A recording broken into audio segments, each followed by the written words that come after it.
All right, let's do it then. Welcome, everyone, for a very special episode of the Group Up podcast. We are here for what I'm calling the Great Dev Interview. No debates today. We figured it would be a bit more peaceful today.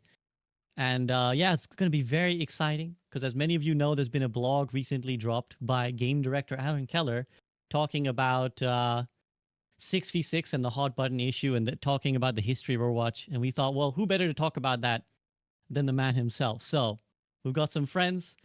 Let me introduce my panel. First, co-hosting with me is Flats. Flats, what's up? Hello. How you doing? You excited about this one? Oh yeah, I'm actually, you were the one who put our questions together, and I can't believe you're having me lead off with this one. I can't wait. Yeah. So we're gonna get interesting. We're gonna be discussing. Actually, you know what? First, let me continue to introduce. In the top left, we have with the lovely Juno background. Unfortunately, in this overlay, it's Juno's head has been cut off on my side.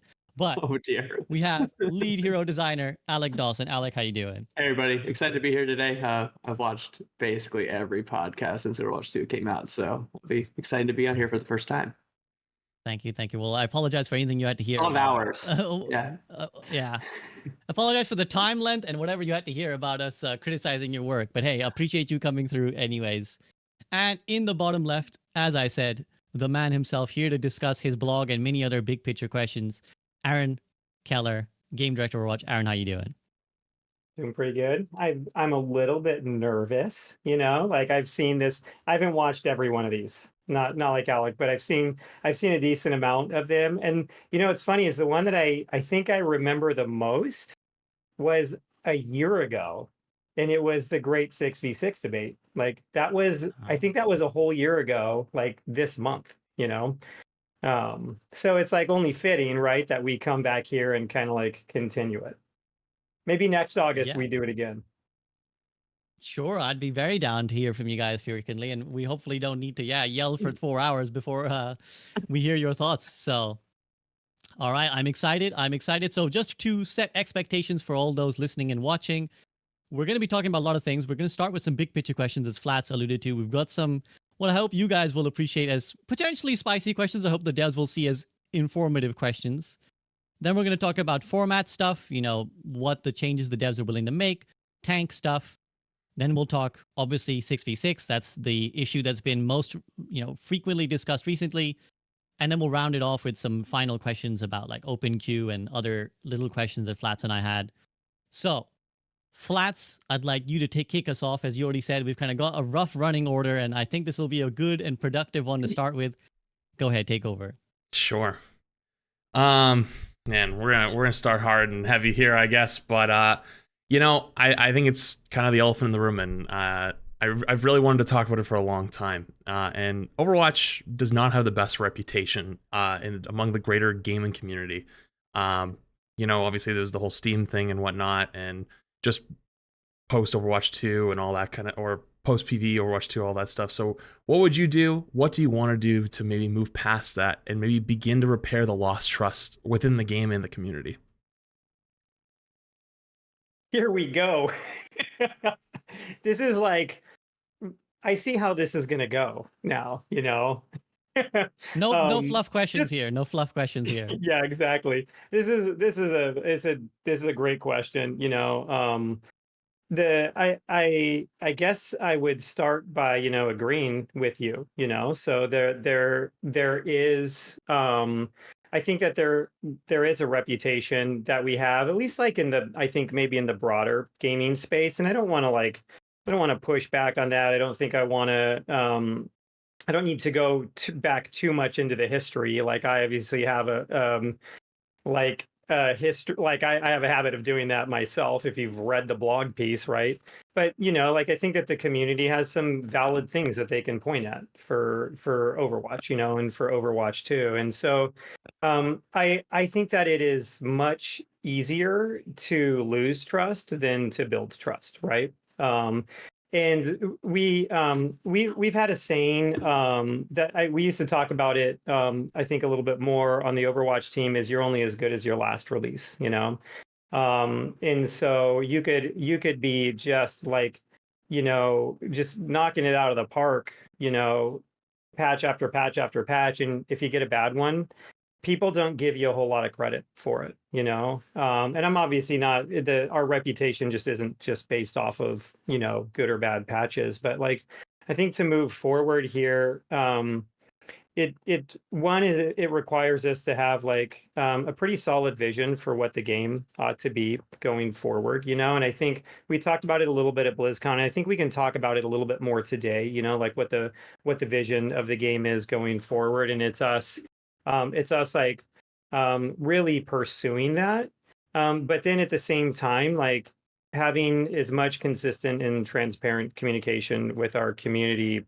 as we can. So I think that for us, it's a more of a long-term strategy of continue to make the game that that vision of the game for Overwatch better, you know, and to continually grow it and make it, you know, more of that game that all of our players want to play, and then getting in front of our players like we're doing today, like we've done in a lot of our blog pieces, and just talking about it. Yeah, it's about following through, you know, say what we're doing, actually actioning on that. I think Aaron talked about it a little bit, but being more clear about the game we're making, and then seeing that being realized within the game itself with the release of features, and, you know, how we go about balance as well.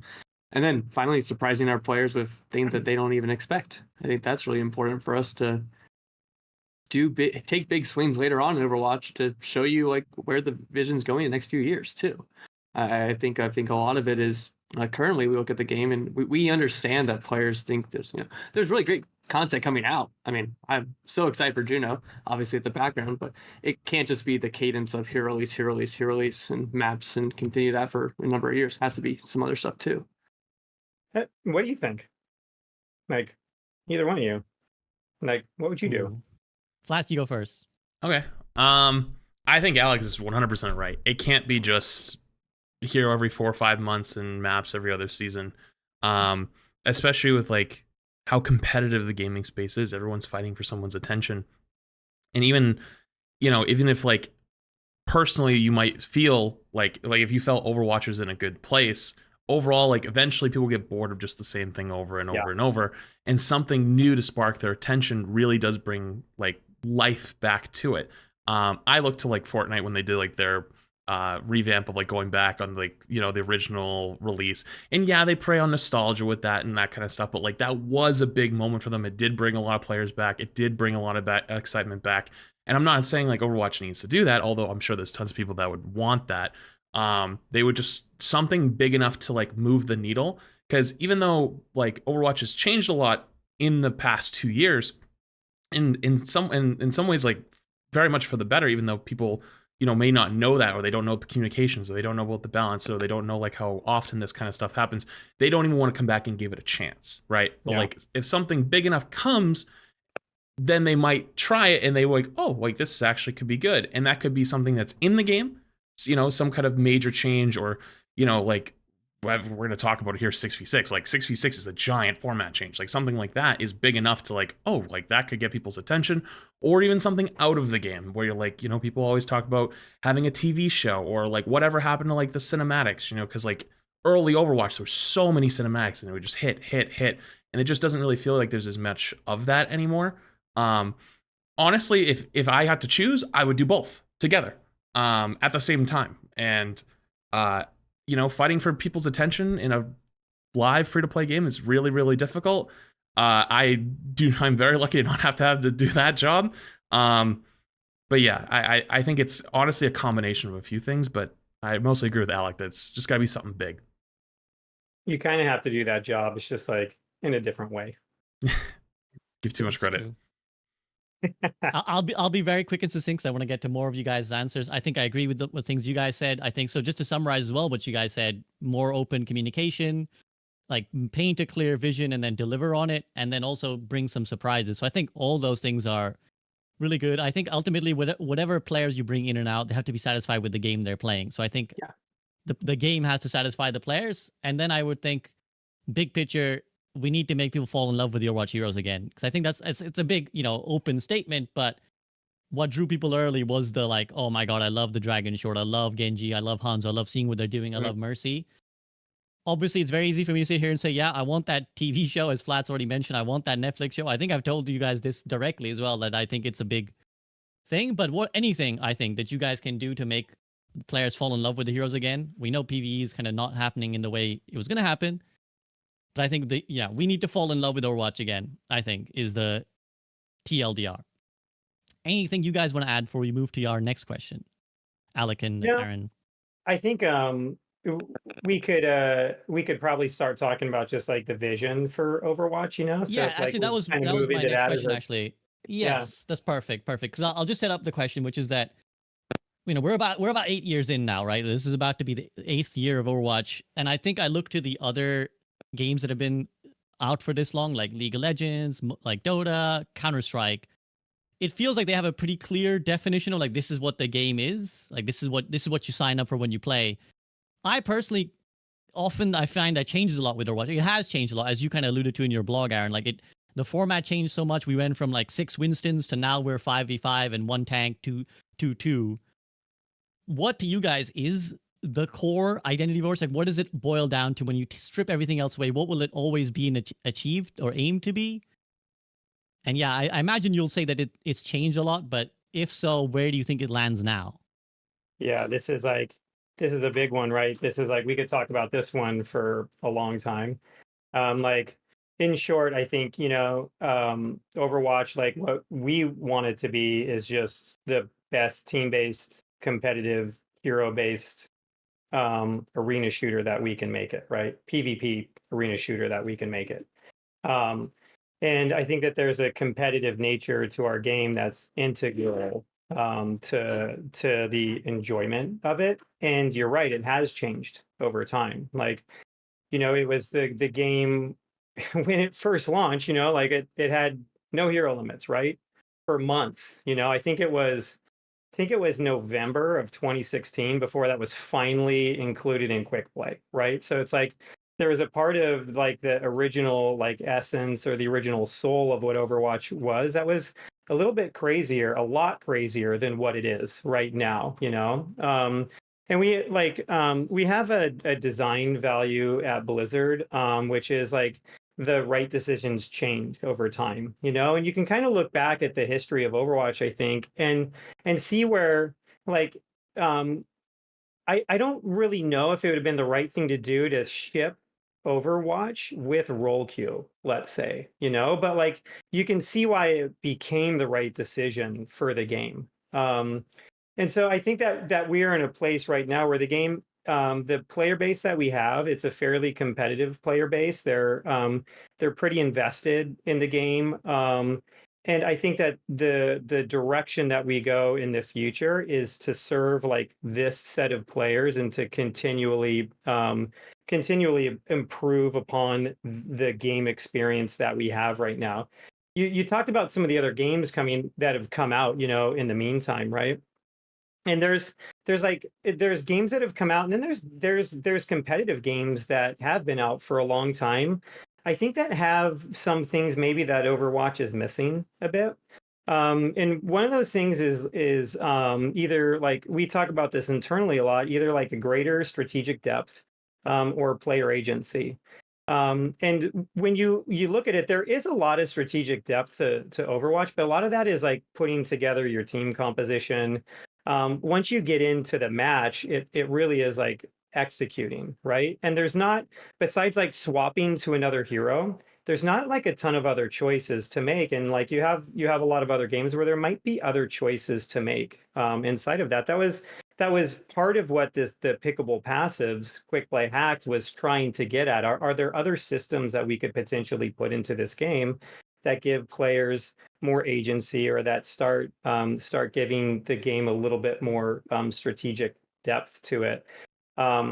Overwatch also, it is incredibly fast paced. There's a lot going on, so it's like I think we can only do a certain amount of that at any one time before people start getting overloaded. But we're starting to look at that, and so it kind of gets into like, as we talk about the future for Overwatch, we think that that we always ought to be working on at least like one big bet for this game. And there are some, I think, some really exciting things that are happening right now internally, you know? So it's like, I guess like I agree with you of like, what is that magic? You know, how do you introduce people to this magic of Overwatch? I think we have some ideas on some things that we could release to do that. And so for us, like, I know this is kind of going long, sorry, but you start looking at like what are the things we can do to the core game to start either improving it from a competitive standpoint or doing things like adding strategic depth or player agency to it in or out of the game. That could also be something like a map voting system.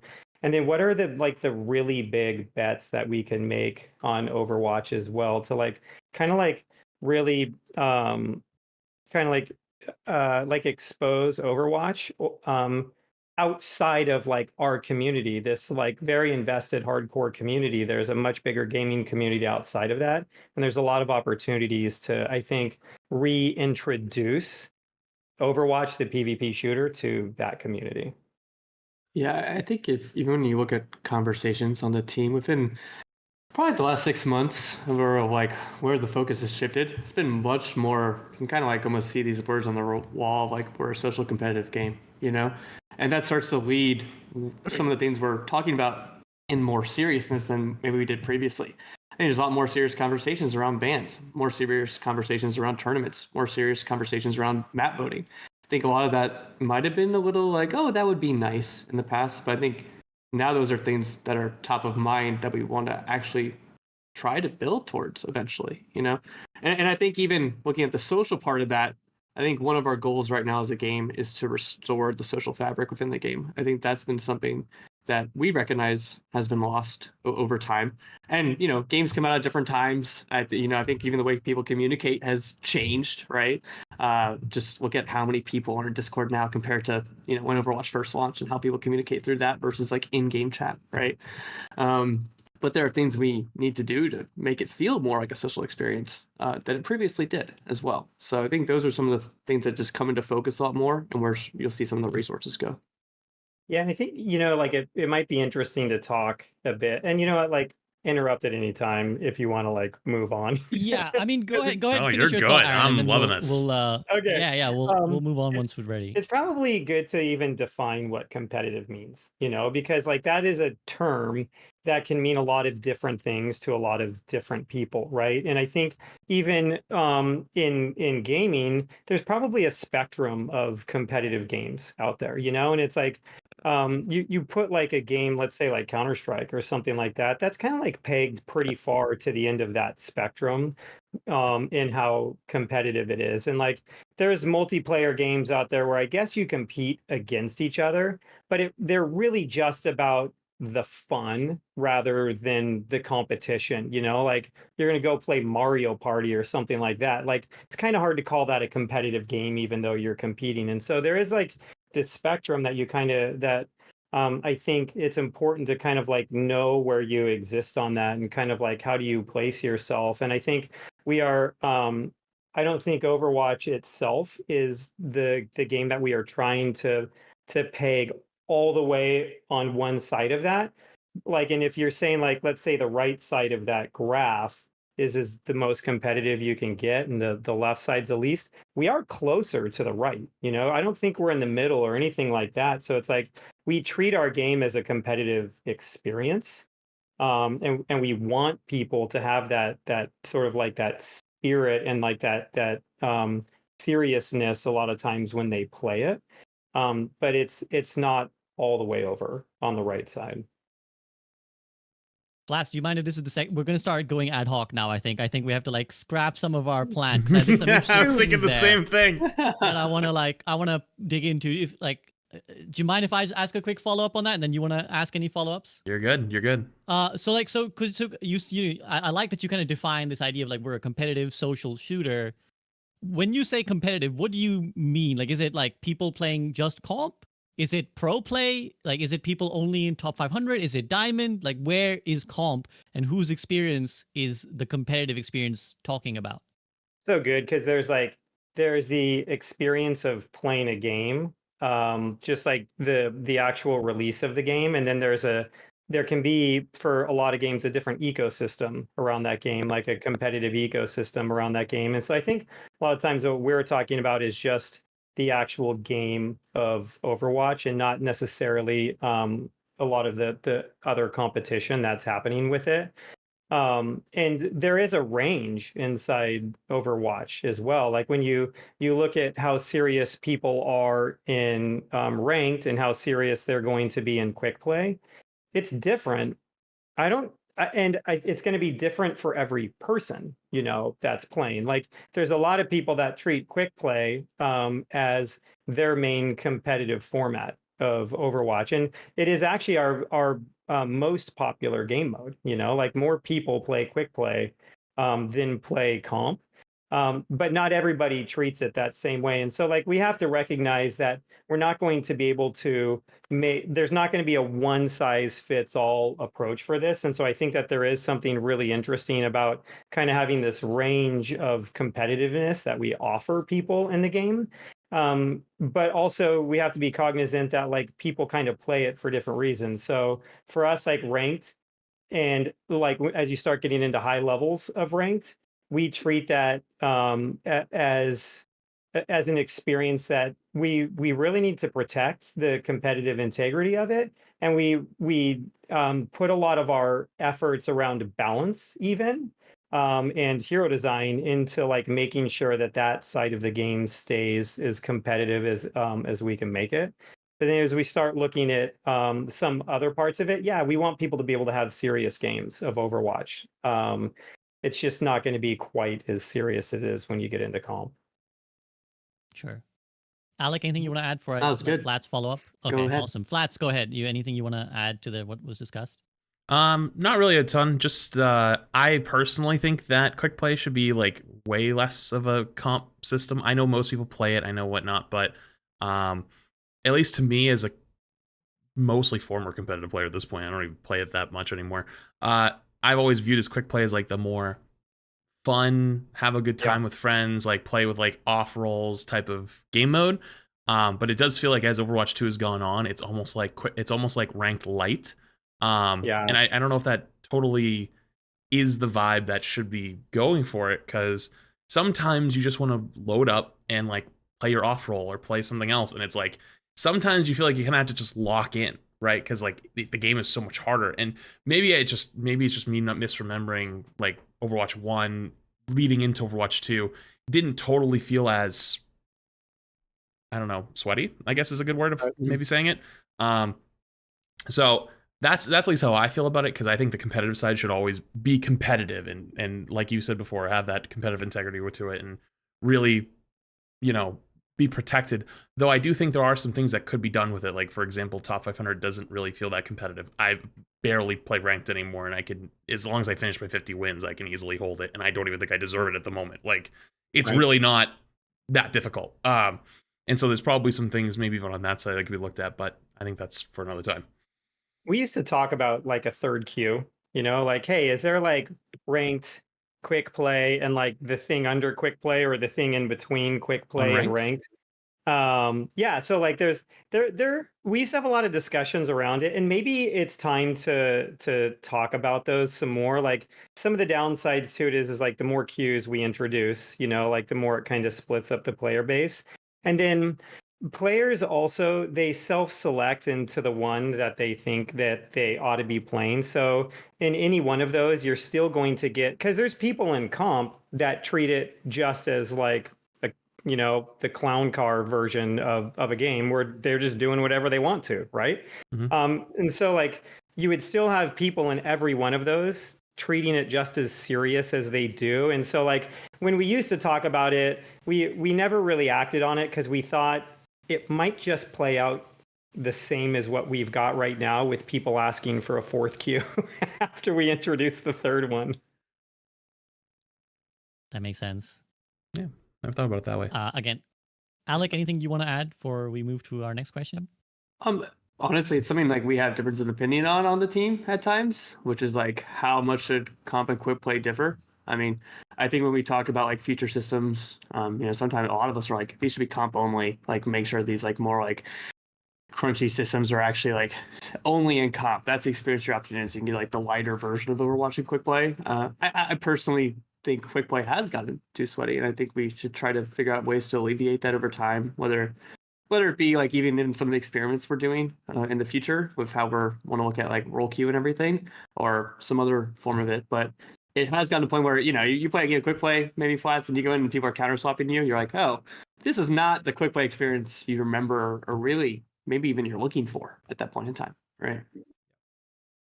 I didn't intend to, but on that, I'm going to follow up, which is that like, how have you found, because you've added a lot of systems which kind of make it sweatier, right? You've added like the lever penalties that are really harsh, and like, the battle pass progress is like, one argument I've heard since the start of Overwatch 2, people have said, well, I try so hard in quick play because I need to get certain things for my battle pass. So like that's another so like you've kind of added these systems. So like how are they performing on your end? And if you feel like they're successful, but you don't want quick play to be as sweaty as it is, like how do you balance that? Yeah, I mean, I think we were too stringent at the beginning of it. We pulled back a little bit on some of those penalties in quick play, but definitely was too harsh when those first went out. I think that's something we're still evaluating. I think we were just talking to Gavin and Morgan yesterday about what some next steps could be for that, and if they're in the right place currently.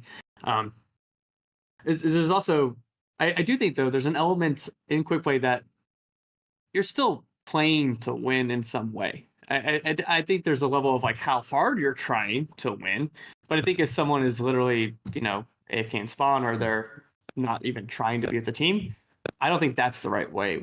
That's not how we want quick play to evolve either, right? Yep. We do want to be a place where people are still playing it's like you're playing pickup soccer with your friends. You're all trying to like have a good time, try to win. You may not like slide tackle each other like and try to like go all out, but you're still trying to have a good time, set up plays and score goals, right? I think that's the same sort of thing we want. We still want the game of Overwatch to unfold, right?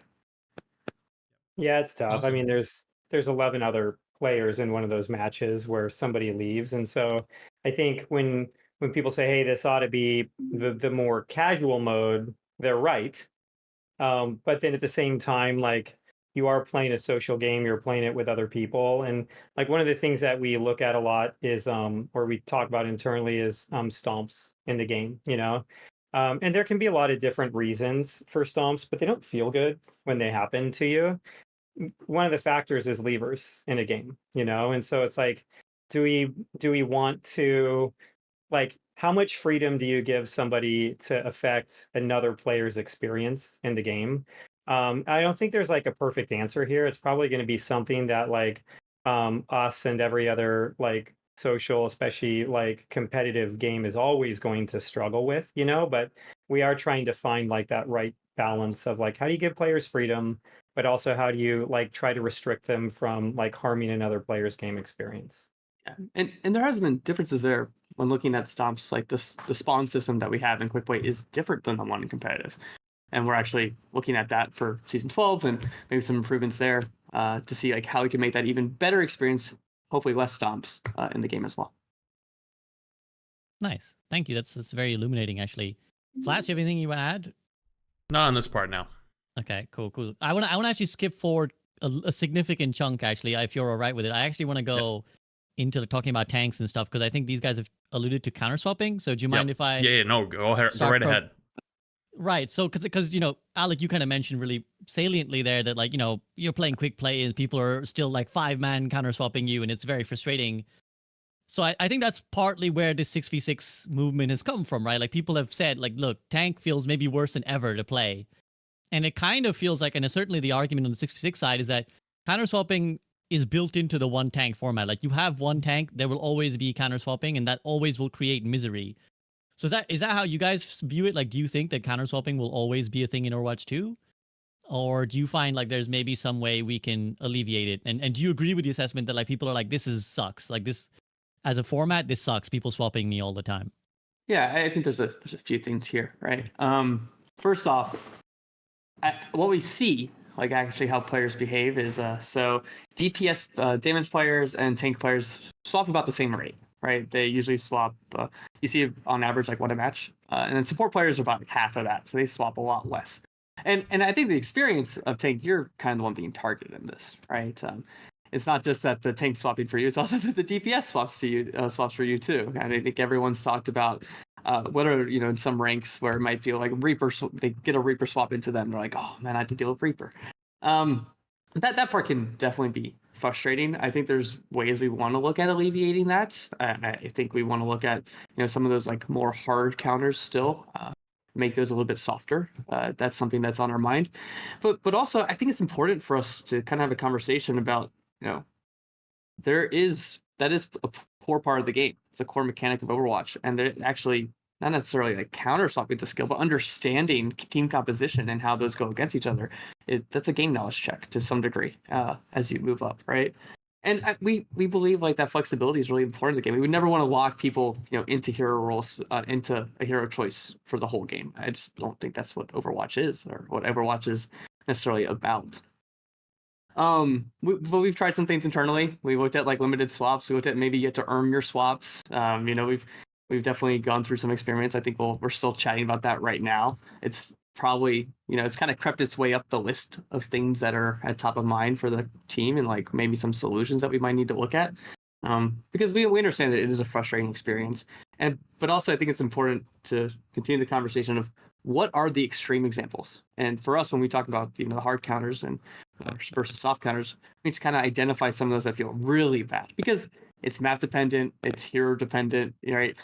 Just because they swap into Zarya and you're D.Va and you suddenly can't block the beam doesn't mean necessarily like a finished match. It's really depending on like how much verticality is available to you. Do you have to change your play style? There's a lot of things you have you have tools at your disposal to deal with that. And we need to provide tanks with, more of those tools in certain situations as well. Fair enough. I think Go ahead. Oh, go ahead. Sorry. No, you go. Okay. We're here to talk. We're here to listen to you talk. So go ahead.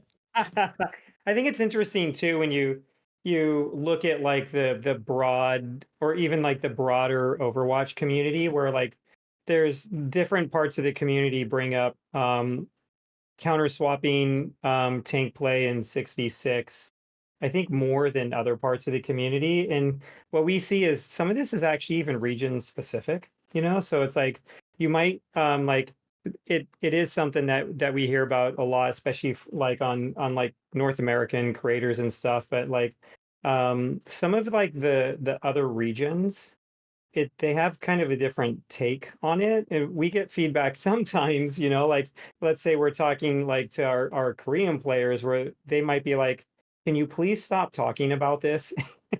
Like, can you please stop talking about 6v6 and just get on with 5v5, because that's what we want to do. So it's like there is like I think what we want to, like, one of the things we would like players to know is that we totally get the feedback, and like what Alec is saying is we do actually think that there's some things we can do to address it in the world of 5v5. But we're also trying to listen to like all of our players like worldwide at the same time. Yeah, and it's something because as I said, it's more top of mind. So we're taking a closer look at it recently, and what we see is swapping in matches actually happens the most like in Plat and Diamond compared to other ranks. Whether that be higher ranks are consolidating on the meta faster, or whether they're more one tricks in that area, and then bronze players just don't do it as much too. It's kind of like has this little parabola there. Right. There's lots of really interesting things. Flats, anything you want to? I do kind of want to lead into one of my questions then, if that's okay. Go for it. Because I feel like it's kind of relevant then. I know we're probably going to talk about a lot of 6v6 stuff in a little bit, but let's say we run the test for the 6v6 stuff and it doesn't do well, right? We decide not to go back to 6v6. I want to know, how does the team feel about the game current day, like right now where it is? Because personally, I feel like Overwatch is a great casual game. Like if you just play a couple hours, either a week or, a couple hours a month, you probably think it's all right. But if once you start playing for a number of hours, you really start to see the flaws. And one of the big ones is with counter swapping. I personally agree and also disagree with the statement of like, it is a skill, because that is true. But the amount of value you get for just swapping a singular person, like the tank player, because they have so much value compact into them. And I feel like that's a lot of the argument around the 66 is like, once you put it on two people, it's a lot harder to, focus on one person, because that attention is spread out, that responsibility is spread out because you get so much value from it. But Totally. I just kind of want to know, like, what does the team think, and like if this also kind of almost comes back to the first question of the interview is, we don't decide to do it, how do you bring excitement back to the game? Because 6v6 is potentially a nice thing sitting on the table. If we decide to go forward with 5v5 we are today, how do you feel? Aaron, you want to start? Yeah, I could go ahead. I can start on that. And I think you're right that regardless of whether we would move forward or like permanently swap to a 6v6 format, just running it would be something that would be pretty exciting for the community. You know, like we totally we totally get that. But like I think it's also like there's like a few things maybe to talk about in the question, because I might not agree with like all of the setup there. Like it there's like a probably a pretty broad set of like definitions of what a casual game is, you know. And so like, you know, I mentioned like Mario Party very early on. Like that's a pretty casual game, you know. It's hard to put Overwatch in the same category as a game like that, you know. So I'd probably push back on that a little bit. Like the kind of like the mastery curve of maybe like any one hero in our game is pretty long. And like the mastery curve of like getting to where you feel like you could be good at Overwatch is pretty huge also. It takes a pretty big time investment to get into this game. And it's actually something that we talk about sometimes as being a problem and like a big obstacle for new players getting into our game, because there's just so much you have to learn and be able to sort of like execute on. And then like I think the other thing to remember is like we've got like millions of players every day logging in to Overwatch, and like when we look at our own like internal metrics on it, like the game, it feels like it's pretty sticky for a lot of these players. There's like a lot of people that feel like that they're enjoying this game and continuing, you know, and like in like their like in their interaction of it. And so like I think that like from our point of view, it's like, yeah, I think like we acknowledge the feedback and that there's things to be doing with tanks. And I don't think it's just counter swapping. Like the thing we haven't talked about yet also is like the pressure put on that tank player as well, you know. So like I think that there's things to do there, especially in the world of 5v5. Like in the world where there's five players on each team, I think we've got levers that we can pull. And we also did talk about like potentially there could be other game formats that work in 5v5 as well, like maybe different ways of putting a team composition together that are a little bit more of like a hybrid version of a role queue system, you know. So and maybe like I don't know if I had to get into this, like maybe I'm going a little too far here, but like I know a lot of people talk about that, like the mythical, you know, October balance patch, right? Where it's like, hey, here's where like 6v6 was in the very best state that it was, you know, to where it's like if you never had that for Overwatch 1, would people still kind of be in this same headspace? Is there a version of balance in Overwatch 2 that achieves those same goals?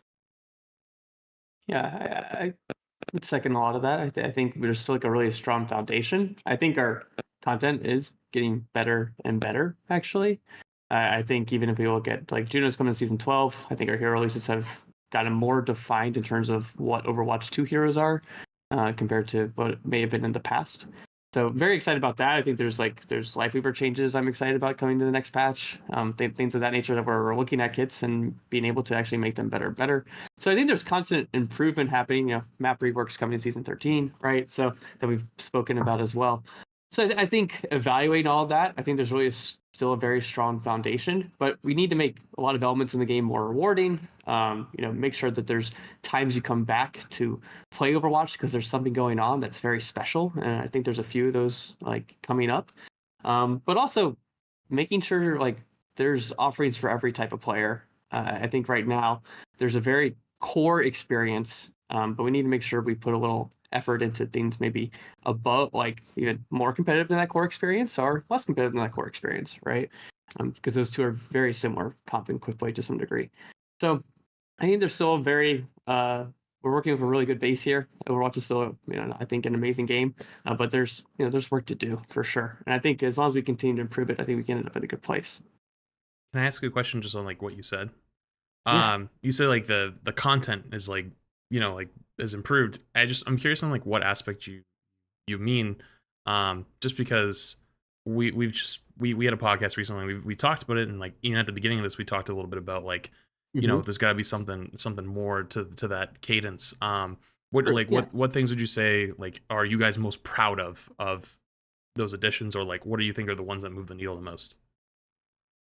Well, I think there's been a lot of learnings. Even if you look at some of, like a clear example to me is kind of, this is smaller in terms of the needle, right? But let me just go for it. Like if you look at Runasapi coming out, where it's like that takes a lot of learnings from Push and the first few maps of Push, and then I think it's the best designed map for Push, right? And that's because we've learned things from when we released the mode. And I think you look at Heroes, you look at Juno, and we look at sort of some of the polish that's gone into there. There's a lot of people on the team, including myself, haven't been around for a very long time, right? And I think all of these people have gotten better and better over time. So we're making better stuff and we're making it faster. So that part of it was like seeing how the team works together on the day to day and being more focused and getting better at our jobs. I think that's helped a lot with some of the content we've released. I think that there's a bit more there too. So, like the say what you want to say about the competitive system that launched with Overwatch 2. But I think that like season 9 was like a really big step forward for the ranked system in the game. I also think that like when you start looking at a lot of the events that we used to run compared to some of the ones that we're getting into now. So something like Mirror Watch, something like the latest quick play hacked with pickable passives, even things like the April Fool's events that we run. We feel like there's really something about kind of like changing the way that our heroes play on a core fundamental level that our players like that really resonates with the player base. And so I think that like when we start talking about like content coming forward, whether it's for events or things for the core game, I think that we start looking at the response that we've gotten from players to events like that. Like Alex said, I think that there's like a lot of learnings that we've had, and it's taken us a little while to get to this point where we're like, oh hey, here's what it feels like our players like really want to play these types of events, get the most people playing in them, playing the most hours for the longest period of time. And so we think that like, and you'll see it in upcoming events that we're going to be doing, in upcoming seasons through the rest of this year and next year. I think you're going to see a lot more of that. Yeah, I think like April Fools is one of these moments. April Fools, the 2023, right? Last year's one, where we're like, oh, this is really resonating, and that was sort of where we started to sort of shift a little bit about, and now we're at this place of like, okay, these are the types of events we want to build, and it just makes everything more focused, and we feel like it hits better with the community as well. Yeah, and in it's terms not of these PvP things. Go ahead, Aaron. Yeah, it's not just events. It's like, how do we start pulling this stuff into the game? Yeah, kind of everywhere, but that's like a isolated example of something, Yeah. right? Nice. Flats, here's what I'm thinking we do, because we've got about 15 minutes of their time left. I have one follow-up question. Wait, is on that this it? stuff. No, I think we have longer. We're supposed to have an hour, right? Hour and a half. Do you guys have more? Hour and a half? Oh, yeah.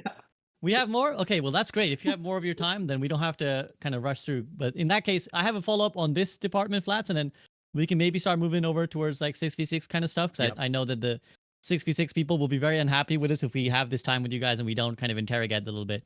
But since while you are talking about like all this big picture stuff, I'm just kind of curious. You mentioned, Alec, you were like, okay, map vetoes are on the line, hero bans are on the line. Like how big, and even Aaron mentioned as well that you're looking at like just big changes, like something that might even change up the format, the open queue.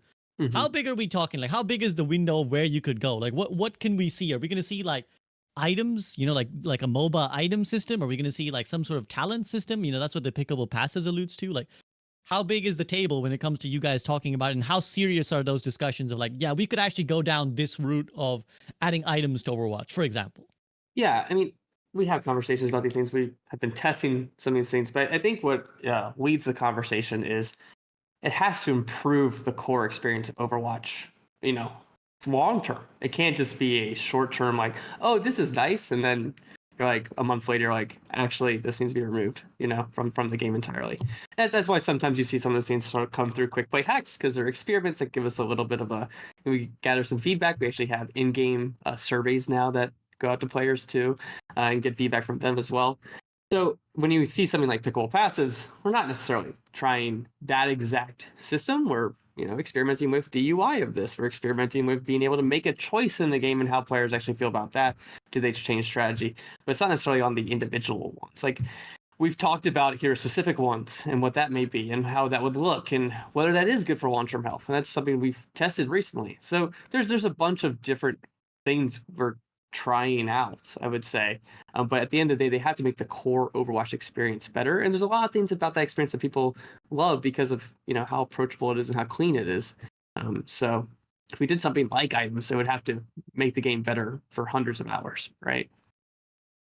I'm having a hard time like answering the question without getting into too many specifics, because I don't really want to like give away everything that we're doing. But I think that like maybe from like the high level big picture perspective is it's like I think that's like a fair ask from the community, and it's something that we agree with the way that you frame this question of like what are some of the bigger things that you can be doing to the game besides just adding additional content to it. So we like it's too early to talk about some of those. You'll start seeing some things coming later this year that'll probably like kind of like give people hints and point to different systems that can be coming. But like big picture is like yeah, like I think we're like mostly on the same page here, with a like a valid maybe not critique but a valid direction for where to take Overwatch. Do you have like a little crumb you want to drop us, Aaron? Like a little like, oh, I really, like this concept. Like it really kind of piques my interest. No, because I'll just end up. No. What I'll do is I'll probably do the whole thing and I'll get in trouble. So You heard me we don't- first, and he probably thought I said too much. So we don't want to get anyone in trouble here. Okay. my Flats, you have very anything to first follow up? interview on Yeah. the Overwatch team, we brought some creators in, and the one thing we weren't going to talk to them about, this is way before the game shipped, was that we were going to have cosmetics in the game. And like, why is that a thing you're not supposed to talk about? But whatever. And I was answering a question, and I just like, I don't know why I got to that point, and I just started. I'm just like people could see me start to say skins, and I said it, and it took me like 10 seconds to say the word. As I'm like this runaway train of like you're not supposed to say this, and I just did it anyway. So couldn't help it.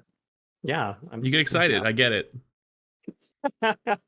It must be hard. Like it must be so hard having so many, like a million things, and also keeping track of like what you've made public and what you've not made public. I sympathize. It's like hard to even play the game sometimes. Like I remember before like Overwatch 2 shipped and you're like playing Reinhardt trying to stop your charge because all you're doing at work during the day is playing with Reinhardt that gets to cancel his charge. And it's just like sometimes you just like can't keep it in your head of like what's live, what's coming this season, what's coming the next season. And it's like it's pretty awkward. I can imagine. Flash, you have any follow-ups on this section, or should we move on? I feel like we should move on. I think you should do the first question on the 6v6. I think that's a good one, right? Up to you. Sure. Okay. Yeah, absolutely. I'm down to. And then I know Flats has quite a few follow-ups on the 6v6, which I'm eager for you guys to answer Flats' questions. So I'll start us off on the 6v6 section, which is just that, do you get where the frustration comes from? Like, do you get the pain points? Because I think a lot of it especially comes from tanking. But do you get why people are seeking the 6v6 solution? Why they feel like we'll never solve the tank solution? Why we need the 2 tank synergy? Why it balances the game out? Why it kind of gives this higher skill ceiling? Like, do you get where they come from? Yeah, it's a different experience to some degree, right? I think Aaron mentioned it, the pressure of that experience, the responsibility of that experience. is way heightened in Overwatch 2 compared to Overwatch 1. And that's something that's a lot of tank players may not enjoy. I feel like, especially if you're playing off tank and then you come to Overwatch 2, that's a different experience kind of in itself too. You're playing your hero that used to be able to take a lot more flanks and routes, and now your team's yelling at you maybe in chat, right? So, and if you look at the way we've designed tanks, we've tried to give some of them a little bit ways to let their team feel their presence more too, right? I think when you take the recent wrecking ball change, adaptive shields, it's supposed to be like a little thing wrecking ball can use from time to time that his team can appreciate wrecking ball's presence, right? And he's able to actually maybe help them from time to time too. It's not necessarily the main way wrecking ball is playing, but something there. So I think having a tank on your team leading the charge, a lot of players are kind of looking for that. And if you're playing a different role than that, then it kind of creates a lot of friction. So, and you get targeted more too. So we understand that solo tank has a lot more responsibility, a lot more pressure, and we've played variants of 6v6 where that does feel less, right? If you have someone that can cover for you, they can also cover for some of your allies to peel more too. Because I think right now at the moment, there are a lot of times where if your team's not coordinated or you're not on comms and maybe they're players that you're not familiar with, it feels like they're asking you to do one thing, but someone's asking you to do something else, and you can't be in two places at once all the time, right? So, but previously you had someone that could cover for you. I think we get that fundamentally, yeah. I do want to push really quick back a little. Let's do it. I think it's genuinely hit the point where it's unhealthy. Where the average, which part in particular? About how much responsibility is on that role and how much pressure there is on that role, that not even not even just high level players, but the average player legitimately cannot handle how much pressure is put on it between, in your metal ranks, that everybody wants a shield or wants someone to stand there. They want peel. They want people to be aggressive. They want you to get kills. They want you to have more damage than the other tank. They want you to have more pressure than the other tank. They want you to be counter swapping. If you're not counter swapping their tank, you're throwing. If they counter swap you, you need to either counter swap them back or have your team counter swap them, but they might not want to. It has gotten to the point where it's like, not even just balance wise, because like I think a lot of people, myself included, overreacted to the balance patch that came out and thought it was pushing the tank balance way too far, the power meter. But it feels decent, like it feels good, but it's like it's so far over to the side, and it's like I have a feeling we're gonna have to pull it back. That even pushing it that far out, it still feels like you're sometimes 1v5 or you're 1v9 because you're fighting your 4 teammates. I'm not even just saying 6v6 is like the answer, but like that pressure is so immense that I don't even know if it's sustainable. Yeah, there's a lot of social friction, and that's something we talk about a lot. Are there ways we could just better educate the player base as a whole, where they have a role too in the way the team is composed, right? Like your support players can also switch and they can also do these things. They can also play different positions, but you're correct, Flats. I do think they expect your teammates expect the tank to do kind of everything a lot of the time. Yeah. Actually, quick follow up on that as well. That like on that note, as Flats mentioned, when the patch came out, I saw a lot of the community kind of react strongly to be like, oh my god, they've giga buff tanks, like this is going to be awful. I think another consequence of what's happened, I see this shift a lot more in Overwatch 2 than I did in Overwatch 1. It feels like each of the roles are at opposition with each other. Like it feels like when, at the start of Overwatch 2, we had like, oh, supports don't have enough and we needed to fix supports. Then for a while, it was like, we need to get DPS more stuff. And then it was like, they get the DPS passive. Now we're back to like, well, tanks need more stuff. Like, is it always going to be this way? Are we always going to have like the roles kind of at war with each other? Like someone is losing, it's like a zero sum game. Like someone is losing for someone else to win. Like, does it always have to be this way? Or do you guys feel like you do have ideas for how to solve that constant friction between the roles? I think it's a matter of how far apart that is at any given time, depending on if it's closer together. I think at the moment you look at it, tanks have always had the most influence on a match throughout Overwatch 2's history. Whether that experience felt good or not is subjective opinion, right? But they've always had the most influence on how a match results. But at the moment, they definitely have a lot of the power as well in that dynamic. So I think, are they pushed a little far? Maybe, yes. And that was, somewhat intentional, trying to find, where would it kind of shake the core of the game a little bit too far? But we wanted to make sure that tanks were more resilient. I think what we saw in season 9, everyone dies more post season 9, right, for the amount of damage they take. But tanks had the biggest drop in what we would call tankiness there compared to any other role. We'll say it was almost double some of the other roles in terms of like how much damage they were taking for how much they were dying. So we wanted to kind of even that out a little bit, make them more resilient, make them feel like they could actually make plays with, be able to step forward without, blowing up. So right now, I mean, we're still evaluating it, but I think it's just a matter of how far apart those roles are. I think one role might be a little bit better than another role at any given time, or that's where the conversation may go. But if they're too far apart, that's when I think when we should probably, take a look at bringing them back in a little bit. Sure thing. Okay. Flats. I'm going to take it over to you on some 6 questions. Sure. I'm going to combine 2 questions into one to hopefully save some time. In the blog, it seemed like there was some hardware constraints with Overwatch 2 being a bigger game and a heavier game overall. Could the game even switch to handle 6v6? And if it did switch, is there a rough estimate on how long it would even take to, like, how much work would it take to switch the game from 5v5 to 6v6 if the test decided that this was a better format for the game? Yeah, that's there's maybe like a little bit of context for that, because I think the answer is going to be it depends. Maybe not on the amount of work, but maybe on the amount of time it could take to do something like that. So yeah, there are some performance issues on some older systems with it that we would need to take care of. It's interesting, like when you look at different games and game engines and what they're like sort of like built for, is that like you typically are going to build your engine based off of the game you're running. So like the Overwatch 2 engine is very optimized for a 5v5 game format, and we do allow people to play 6v6 in custom game, but it's not really optimized for that. We've put all of our optimizations into running like the main part of the game. It's kind of similar to where it's like, I don't know exactly what engine, like let's say like Street Fighter uses, but you probably can't just suddenly start running a battle royale, in the Street Fighter engine. It's just not built for that, right? So ours kind of has like some constraints there, and I think that like there'd be work that we would need to do, and the timeline would probably depend on kind of like the results from some of these tests that we were to run. So like let's say we were to run some 6v6 tests and the community wasn't really that excited for it, or it was a very split thing.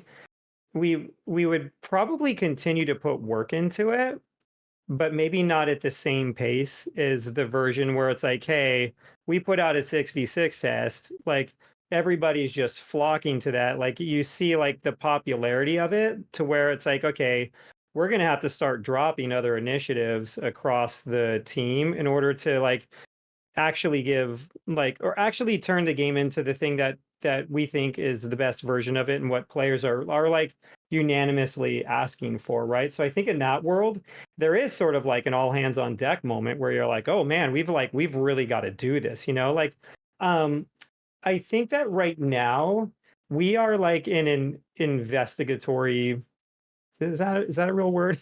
We are in a period where we are investigating like kind of like the total sum of what that work would be. But so like there's a range, I guess, is what I'm trying to say, where it's something that would be probably several seasons to much longer, depending on, like reaction from the community based off of any of the tests we want to run. Yeah, and we look at sort of the gameplay side of it. I think it's, there's definitely a lot of effort in balancing that mode compared to 5v5 and making that shift. But a lot of that is subtraction rather than addition. I think we look at, some of the reworks that have happened over time. I think we look at sort of what tanks are able to do right now. And we're not adding a ton of new abilities. I think if anything, it's looking at what don't some of these heroes need.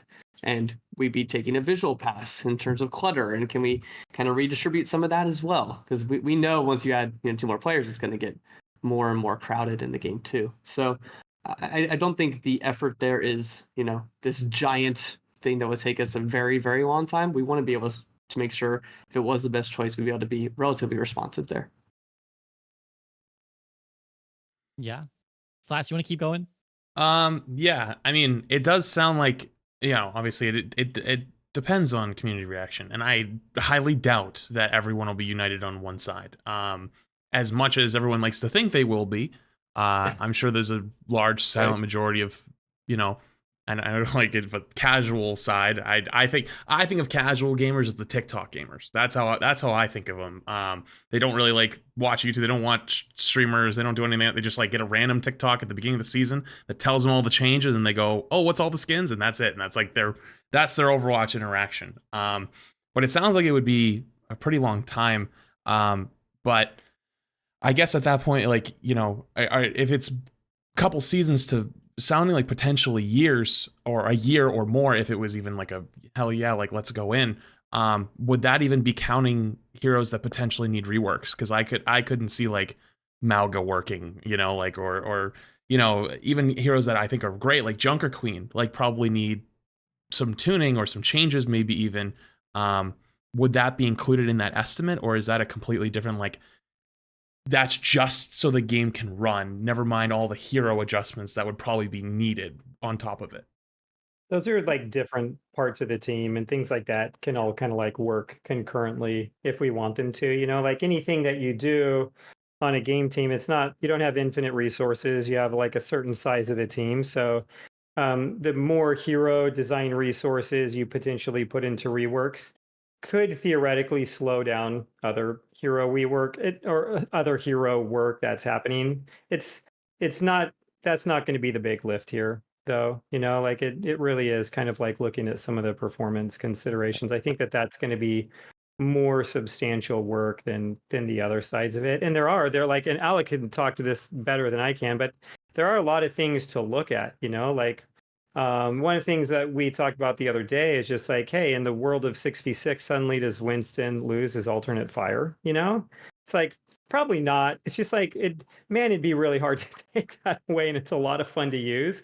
But there are definitely a lot of things we would need to look at, mostly in the tank role, in that world. In that world that we're kind of theoretically talking about right now is also accepting queue times, right?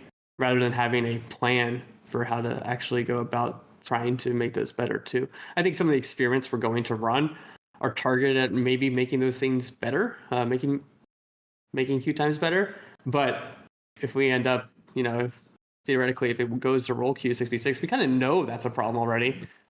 There needs to be something there that can, help alleviate that over time too. Is there any early ideas on how to fight those queue times? So I think that there's maybe like a few things we could talk about. One thing we hear a lot from the community is just like make tanks more fun, and maybe there's a bit of that we can do. I actually think that there's some of that we can do. Like if you look at how far do I roll this back? If you look at the graph, the queue time graph that we showed in the blog, it's a very simple bar graph. The original graph that we were going to show is more of like an over time sort of like line graph, kind of like showing the queue times for different roles over Overwatch history. But we kind of wanted to put out the most simple one we could, just so that like everybody could look at it and understand what we were talking about. But one of the things that you can see is that there was a pretty substantial change in support queue times after Overwatch 2 launched, and like the role was in a worse spot than, like the supports were really getting picked on.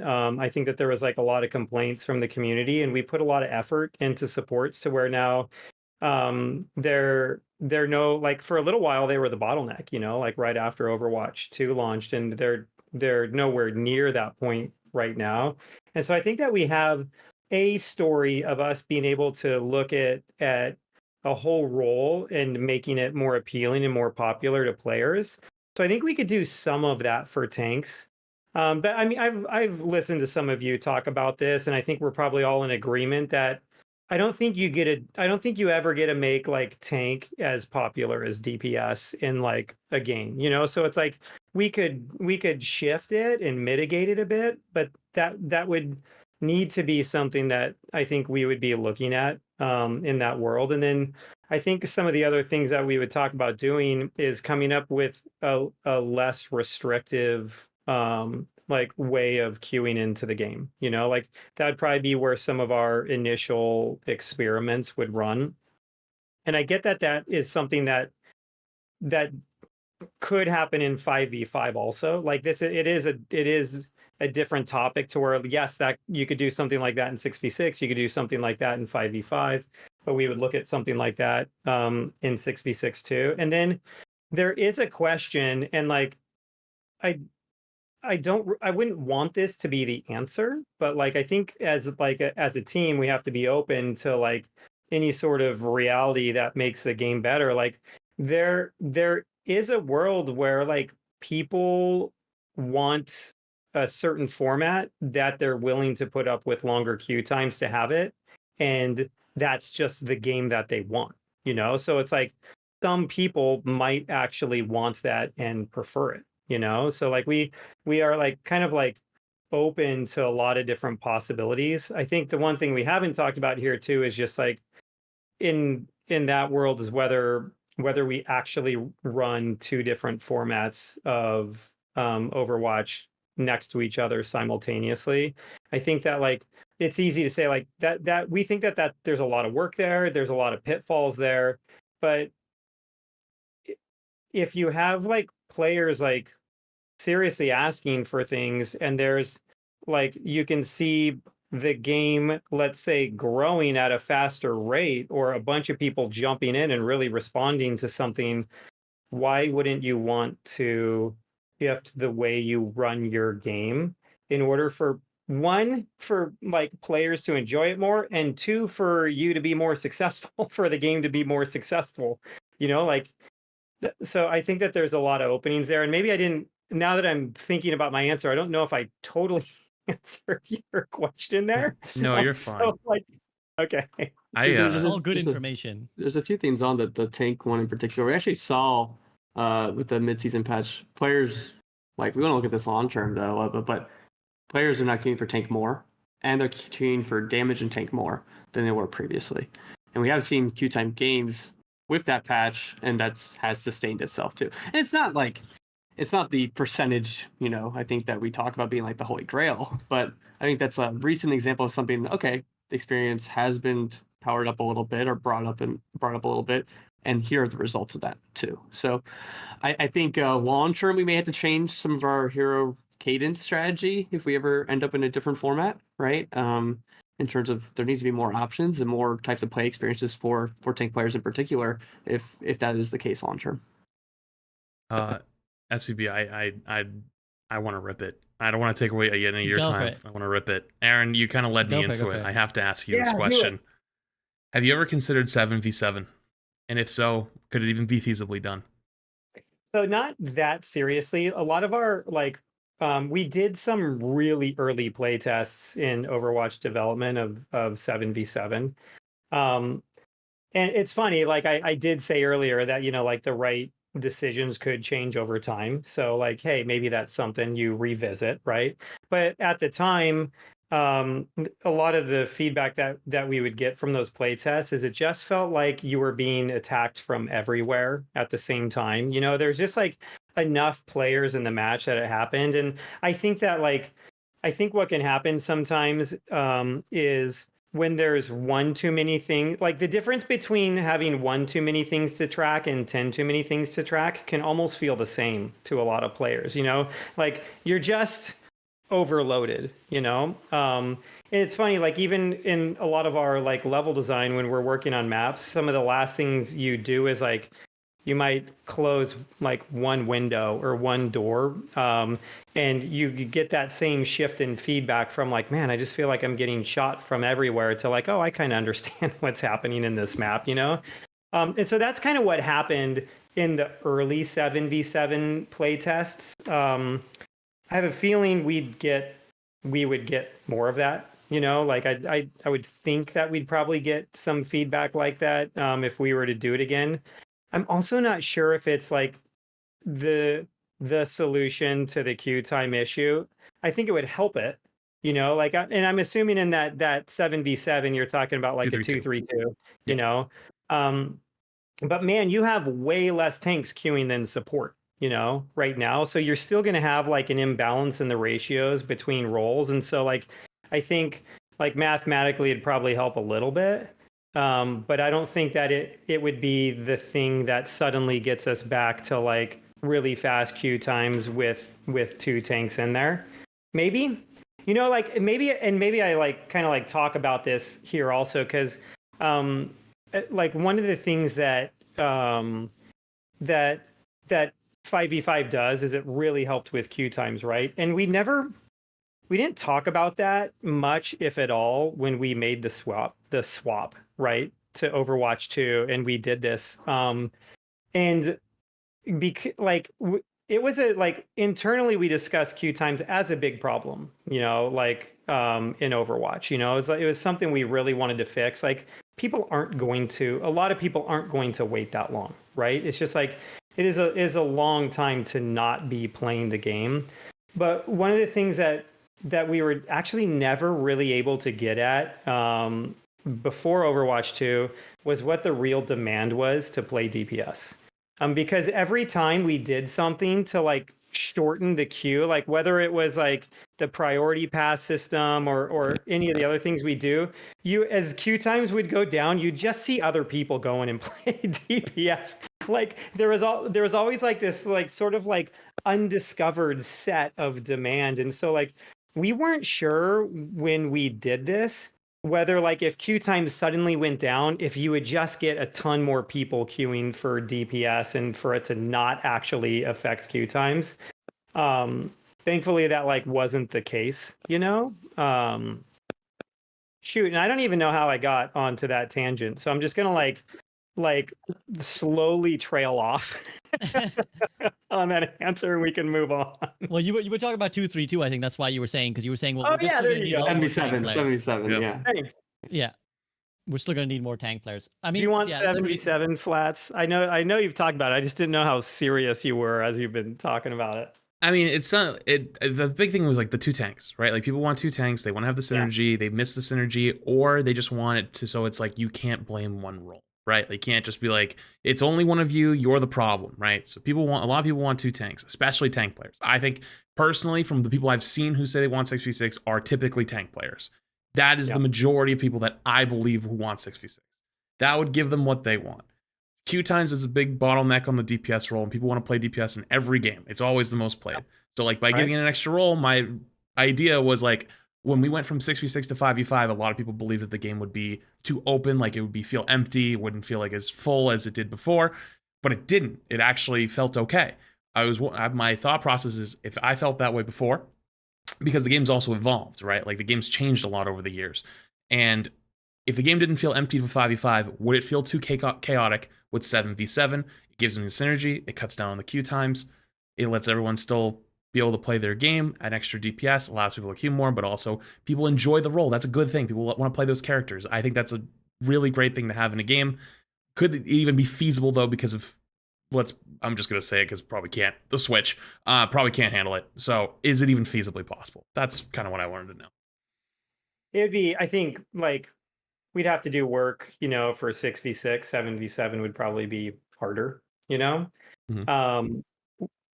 I can't promise that it would be harder. Like I haven't like actually talked to our engineers about it. Sometimes things that you think ought to be easy are hard, and sometimes things that you think ought to be hard are kind of like easy. And so like there can be surprises. So I guess I don't have like a great answer for you there. It is interesting though when you talk about like, you know, like, hey, maybe that would bring queue times down. I don't think it would bring them down as much, but like there are like a bunch of in between versions of what we're talking about where it's like, well, what if queue times were only like 20% worse, you know? And what if some of the social problems were only 10 or 20% worse? And you kind of come up with this other format where it's like, oh, hey, we've kind of like solved a lot of the problems.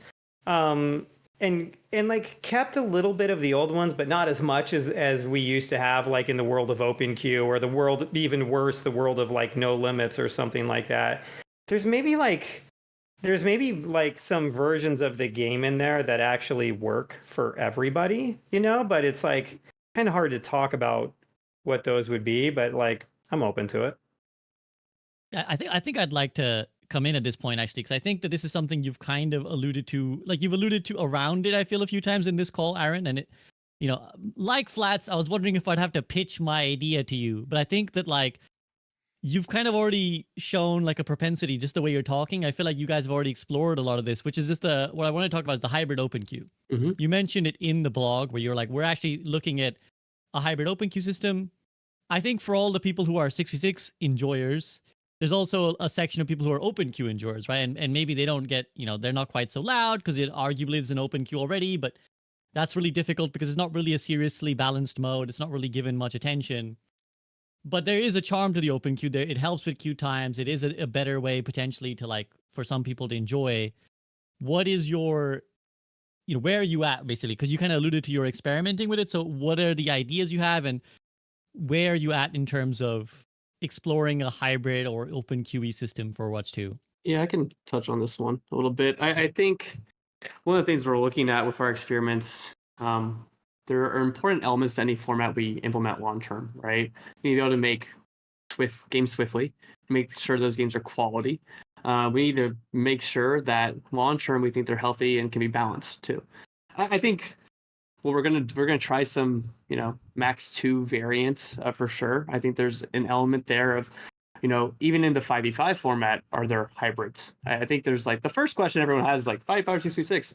I think like our job as designers is to be like, actually there's like C, D, E, F, G, like we can keep going, right? Bunch of different options we can at least look at and try to learn from. So I think I actually saw your video many months ago about that Max 2. So I think we're gonna like experiment with some sort of format there, but I think there's some questions of do we want to try another format where that solo player actually gets a bonus of some sort. If you are that, say you're the solo tank and you're playing 1-2-2 again, but it's actually open queue format, you're playing against 2 tanks, it's gonna be rather difficult. Do we need to give you something? Or you're the solo support on a 2-2-1 team and you have to do all that healing. Do you need something too? I think there's a question there, something we might experiment with too. So that in particular, leads to a lot of other problems. I think fun, not necessarily fun ones, but fun ones to think about. Whereas like, how do we do the rating in that? Like, how many people are actually flex? Are certain people locked into the roles of the game? Like maybe 3 of them are. So you always have to have a tank and support and DPS at least, right? You have that at a minimum, and then 2 flex people come in, and so I think there's some matchmaking concerns there. But there's some stuff we want to try there, and throw out to the player base where some of these experiments might be flawed, right? But we want to get them in front of players just to see how they react and be able to learn from them. Yeah, and I think the like something like that Max 2, that's more of a 5v5 test, like because all that really is 2-2-2 and in 6v6, but like there are even in the world of 5v5 tests like that, I think could be very interesting, like we've talked about like what it was like, before role queue was implemented in the game, right? You'll get into a match with like 5 DPS or something like that. That was just the start of the match. Typically, by the time you got halfway through that match, like most of the time, not every time, you kind of had a comp, like people are just swapping and they're trying to make answers. And so like, I don't think open queue it is like the right answer for the main part of the game, right? Yes, we do have a community there. It's actually our third, like permanently the third most popular game mode after ranked and quick play, like it's I think it's like close to like 10% of like player hours are just in like open queue, right? There's still a decent amount of people playing that mode. That being said, I don't think that we want it to be the main mode, but that flexibility of being like, hey, can our DPS just swap the tank even if it's just for a little bit? Like we just want to do a particular thing without going all the way into that world of like, well, let's just have 5 DPS or whatever. I think that there could be something there that would be fun. The 6v6 side of it becomes more complicated, and also like there's a lot of versions of this where people might feel like they're being forced to play a particular role. Like there's ways you can implement this. Like it's funny, the way that we play test internally is something we just call role limits. It all means is it's open queue. Everyone goes into one of our play tests, and once you get 2 people to select DPS, DPS is just locked out, right?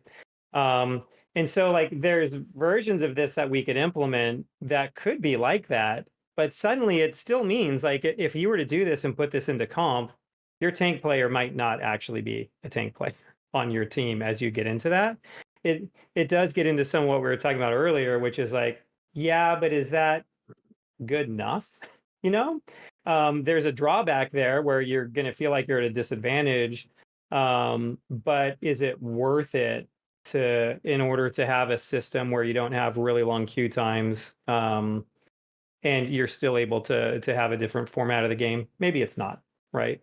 But I think it's probably worth talking about more. It's another reason why we said this blog piece was like an introduction to the community. It's like we'd like to start talking about some of this with you. So whether it's like a 2 or some of this with the community, it's like whether it's a 2 like hero limit per role, in 5v5, or whether there's some sort of other role limit that we end up doing for a 6v6 playtest.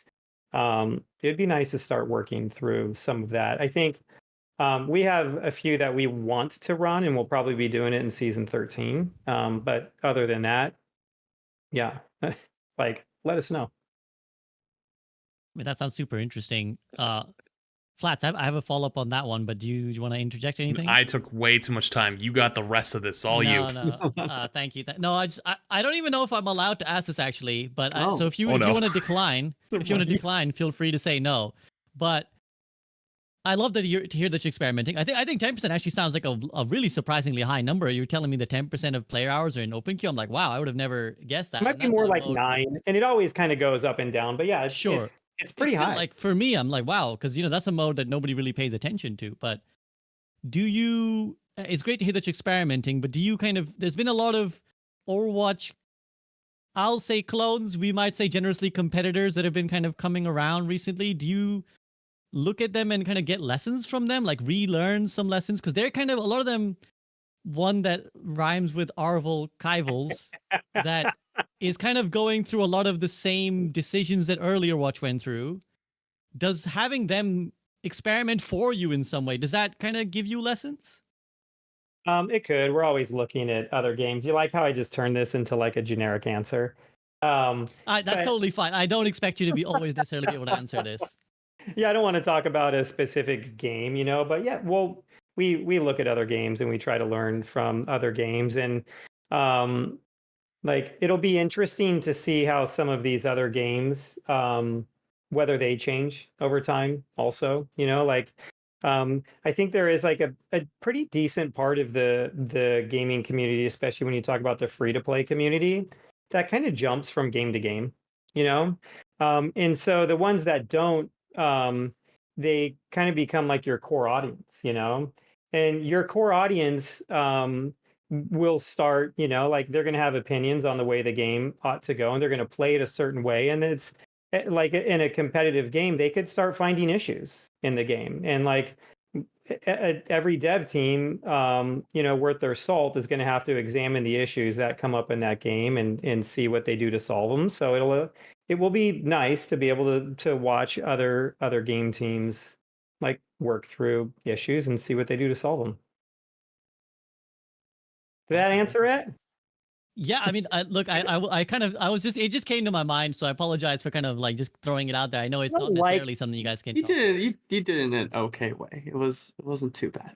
I don't like boring questions, like I don't obviously want to go into an interview where you just like dodge for an hour straight, like that. No one's going to want to watch that, but like you shouldn't feel like you're walking on eggshells.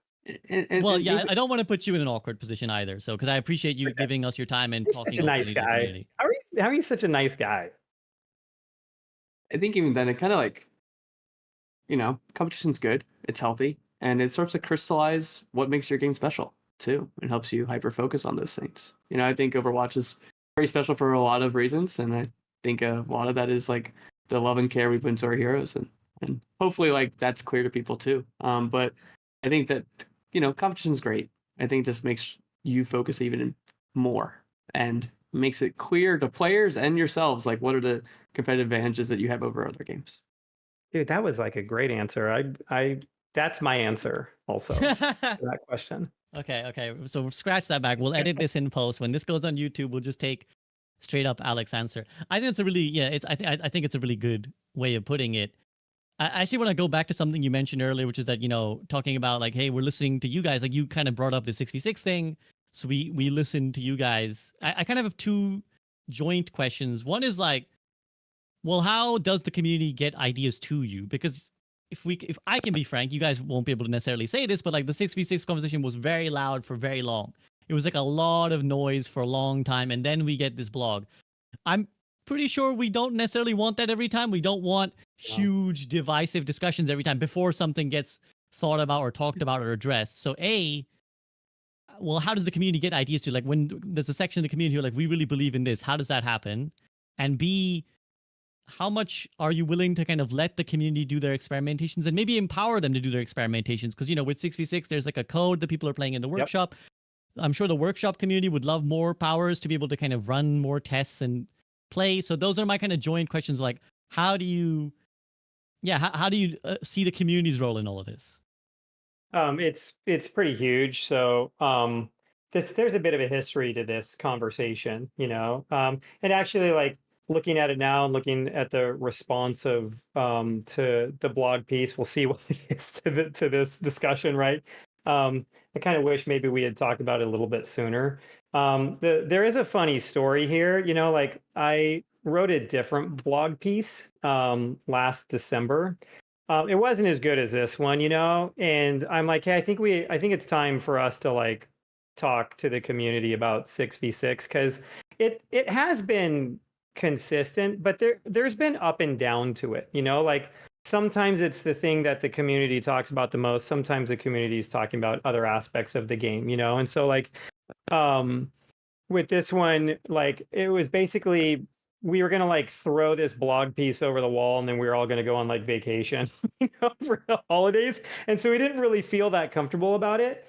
And then at the same time, the like, at least back then, because we hadn't looked into some of the considerations of what we would need to do to really get 6v6 running, it was a little bit harder for us to talk about, right? To where like, imagine you run 6v6 tests and everybody loves it, and then you're like, cool, we're not doing anything with that, because we can't, right? And so like, I think for us, we wanted to do enough work to where like, before we actually talked to the community about it, we would know that it's like, hey, if we were actually going to like look into this seriously, we would need to know that we would be able to actually deliver on something for our players. So some of that delay was us kind of like doing a little bit more due diligence, in order to avoid kind of like shooting ourselves in the foot here. And then I think that like, and it would be cool to hear from you guys. I know we're running out of time here, but like, to me, I think this particular topic is unique and it's different from a lot of the other ones that have come up. I hope that like the community thinks that we're more open and responsive in our communication to other like topics in the game than we have been to this one, So it's like, we have a community team that is like kind of like really like not just like working with different parts of the community, but like really following along with those conversations. We have a lot of people on the team that also do, like Alec, like earlier is like, hey, he's like watched every one of the Group Up podcasts, so it's like we're on Twitter, we're on socials, we're like collecting information that people bring in, and we are talking about it and reacting to it in game. And I guess like I'd apologize if it feels like we're not actually doing that based off of the way that the conversation around 6v6 has gone. Yeah, I think it was hard to talk about, as you said, because of some of the noise early on, trying to get a clear read on everything. I think what helped over time was some of the more level-headed conversations, like your format and some other formats where people would talk about their side of it when they were actually trying to then be reasonable, and I think over time, like think actually like in the last 6 months, it's actually gotten better and better, that conversation in some sense, even if it did maybe get loud in some places. So I think people just coming together and trying to objectively talk about the pros and cons of both formats, I think that brought a lot of clarity to the conversation and what people were actually saying, what they actually wanted, rather than some of maybe the polarizing conversations that were happening early on. That's great to hear. Flats, any thoughts you want to share on that? I mean, Aaron knows. Like we had our first interview. That was one of the things I wanted to talk about, and they were like, "We want to talk about it later." And I was like, I was not happy with it. I was like, okay, like I'll take your word for it, and here they are delivering on it. So I appreciate that a lot. It's so tough. Like I felt pretty bad Oh, about I that know. one too. And like maybe there was a different way to handle some of that. It felt like otherwise I was just gonna kind of like dodge it probably during the interview, and that probably wouldn't have felt that great either. I knew you guys were taking it serious though, because it was like you told me it was like we're gonna talk about it, just like not right now. And I was like, all right, hey, I want to just be honest with people. And when I led into it, I was like, I know everyone wants me to ask the 6v6 question. I'm not. I was asked not to, but they said they'll talk about it later. And here we are later, talking about it and moving forward with an experiment and seeing how it goes. So I think these little things are going to matter a lot in the long run with your core community, people that actually follow all the stuff. A little bit difficult on the greater gaming community or people who you maybe used to play Overwatch. Those people maybe don't play anymore. Obviously, that's a little bit tougher. But like from to tie it all back to the beginning of this this podcast, I think those little things really do re-strengthen that trust. So thank you. Yeah, totally. And I know we're going over, but then here's a question for you. Like that was a pretty lengthy blog piece with a lot of detail in it. And we've typically tried to keep them shorter than that. Do you guys have like a preference here? Longer, You know, more. what? More, More. longer. Honestly, you mentioned earlier that you only put one graph in because like you didn't want to Yeah. like overload. Yeah. I would like more because Yeah.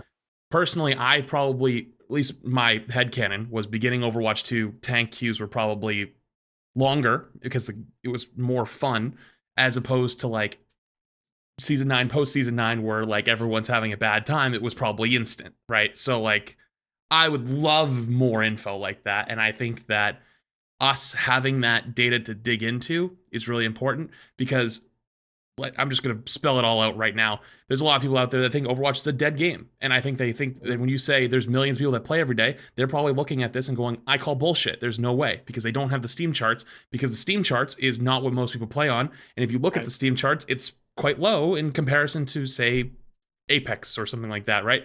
But we have Battle.net, you have console. There's a lot of other things that play into that. So you have numbers we don't have. All that type of information will always, I feel like, do better or reflect better for you as opposed to like holding it closer to the chest. So that's how I feel about it. Yeah, that's really. Oh, go ahead, Alec. I was gonna say, I think that information just has helped everyone have better conversations about the topic too. I think a lot of it early on, why I can get maybe so much fervor around is like people don't have the information, so they're just they just have ideas of what may be the information. But I think that was really an important step for us to kind of like, hey, we're laying it out for you. Here's what it is, and I think we'll just keep doing that. We'll make sure we dig into some of the topics even deeper. Maybe not as deep as this one, Aaron. I don't know if we need. I don't know if there's anything that needs a 9-page essay on in the game, but maybe like 5, right? So maybe something. That's pretty amazing. You know, like as far as like giving players more information, like one thing we do talk about internally sometimes is like how we could potentially give people like a little bit more access to some of our data, not all of it. You know, like it's not really like part of Blizzard to give out like player numbers and stuff like that, but like as far as like balance and stuff like that, I think that there's like for the type of game we are and the type of audience we have, something like that, I think would be really useful to that community.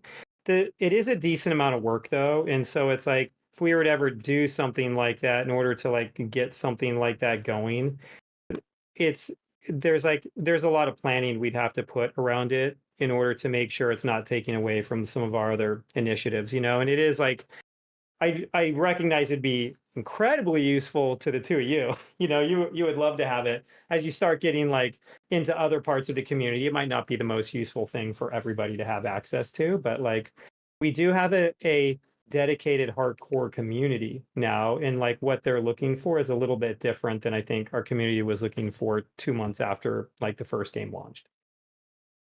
I'll be very succinct because I'm being told that Aaron, you're late for a meeting apparently, but Jared is saying you're late for a meeting. So I'll be really succinct and say, as someone who runs a 4-hour blog regularly, more is better. I real talk. I don't know if casual players really read the blog, so it's like only us hardcore people who read the blog. So just pack it with information, give us more context, and that will inform our conversations better. As Alec alluded to, like when we have this data, we can talk reasonably and rationally. When we don't, we're just throwing darts at the board and guessing at what your reasons might be.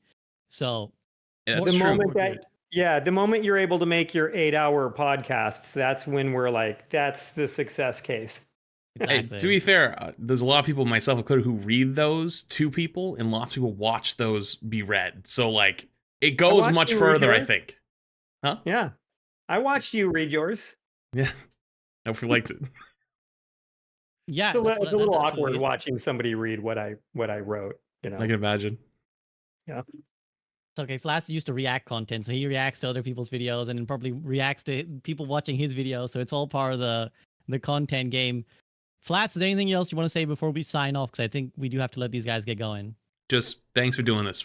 Much appreciated. Look forward to everything you have coming, and really hope that, you know, we have some exciting stuff to look forward to in the future. And I know that you guys will do whatever you can to make the game as good as it possibly can be. Thank you Yeah, so much. You're both great. Thanks for having us. Seriously, I'm glad you could push back and you felt like you could push back in the conversation. I felt it was nice back and forth, and really appreciate that.